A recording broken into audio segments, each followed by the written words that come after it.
was that a difficult time for you then when that all kind of fell apart? Yeah, it was really difficult. I had no money because Brother Beyond just didn't. We had a big debt with the record company, so even though we sold 500,000 albums, we didn't really pay it back. So yeah, when it was over, I had nothing. My best friend, who was a drug dealer, had got sober, which really pissed me off. But then when I realized how he changed and what he'd got, that's where my rock bottom came, because I saw something in him that ideally wanted to have but couldn't have. And it took me a good year or so to find out where my knees were. Yeah. And then once I was on my knees, then the only way was to come back up. So we signed with them not for a great advance, but for good points, i.e. on sales. If the records did well, we'd do okay, that sort of thing. And they pretty much left us to it. They didn't interfere with artwork or track selections. I mean, there were conversations about which song would be the next single, that sort of thing. And to their credit, they pushed for Slight Return, and we weren't too keen. We didn't feel like it was our, the best number for that occasion, but it turned out that we were completely wrong as usual. Might even be getting some rain, which we could use as well. Yeah. And have you managed to avoid the pandemic? Has it hit your town hard or? Well, yeah. I mean, to be fair, I think that the pandemic has hit everywhere, as we all know. But I think that for some reason, we've managed. We somehow seem to have it under some kind of control here.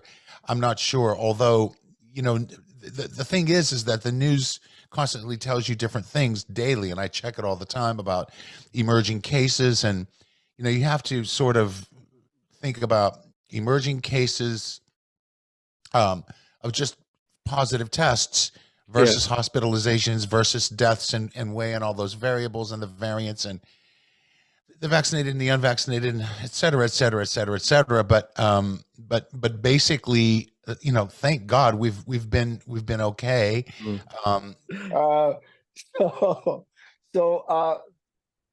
I wrote about it in the book, and my epiphany was very simple. I have been reading the Bible, and I was at my lowest point in my career, but I found a sense of peace.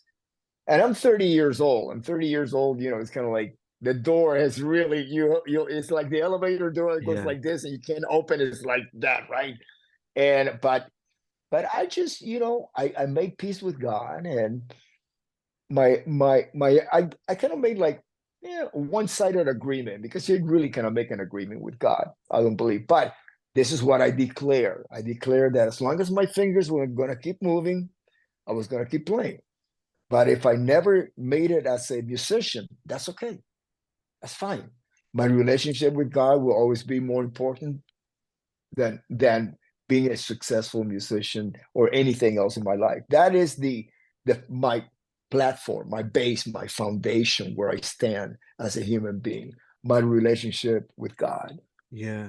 And when we had a hit with Tub Thumping, and what everybody was asking us was like, oh, what's it feel like to have been in a band for like 15 years and then suddenly, get successful? And we always said, no, the way we measured success was just. Thanks, Alex. Can I say that I've sung with Dean Michael? Can we do a bit? Are we ready? Are you ready? You sing. I could do, push pineapple, shake a tree. I could do, push pineapple, grind coffee, to the left, to the right, jump up and down to the knees, come and dance every night, sing with a hula melody. Yeah. People still love coming to hear us play songs that we wrote in the 90s, and they're still, as I say, they come along and they sing every word back with passion. So to me, it's the most satisfying thing is these songs weren't just pie in the sky and just liked in a time period. And then on the day of the investiture, I went to Buckingham Palace, and sometimes you don't know who's going to present it. Mm. And one of the distinguished man in brilliant uniform came into the room. There was, I don't know how many of us and in the room. And he said, ladies and gentlemen, the royal that will be officiating your investiture today is His Royal Highness Prince Charles. I went, yes! There's something there that you, unless you know it or you've experienced it, you can't understand it. But you would think it would shatter some people's faith, and it does. And then that would make me question how deep the roots of it were. Had it found that fertile ground, had it gone to the heart? So with us, it's strengthened, and we've seen a lot of things around us in the last 5 years, and different people and aspects of humanity. They're not religious people even, but the way people have stepped up to the music game and helped us and been there for us, that speaks volumes. You know, the law of love is above everything. You can judge people, you can go through your rule book and think that I'm all right, Jack, and you're not all right. But at the end of the day, the law of love is ultimate. So I've seen love from people, you know, and that is another thing that, you know, that is that's mind blowing. Yeah.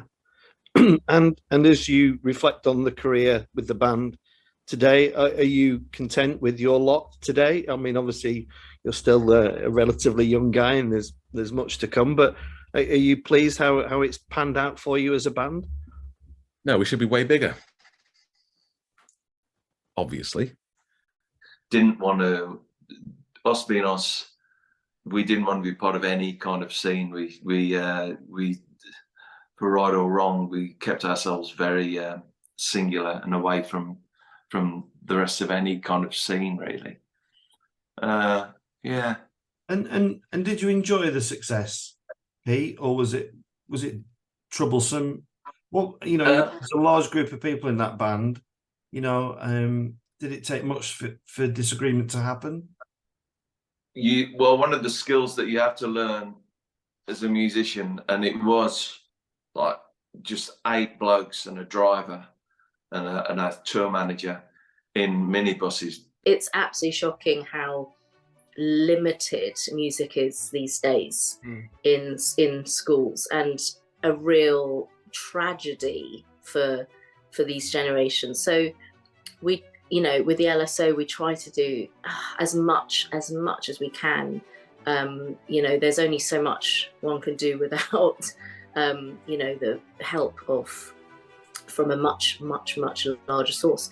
But you know, if we can encourage and inspire kids, I mean, I just saw one that I'd sort of coached and seen at different projects since he was a youngster, and I happened to go to a concert and saw students at Trinity Laban playing in Greenwich, and I saw one of them there, and I said, I'm so happy, you know, you're at music college and stuff. And he was like, yeah, and it was like, I thought, oh, you're all grown up, and it was just like, you know, but that was a wonderful thing to think, somebody that, you know, with the challenges already, but they've been inspired to push on through, and it often needs the support, you know, of the family and everything, because it's not cheap, and it involves a lot of support and from, you know, families to take you to your lessons, to pay for your lessons, etc. So it is of vital importance. Yeah. And people who might be watching or listening to this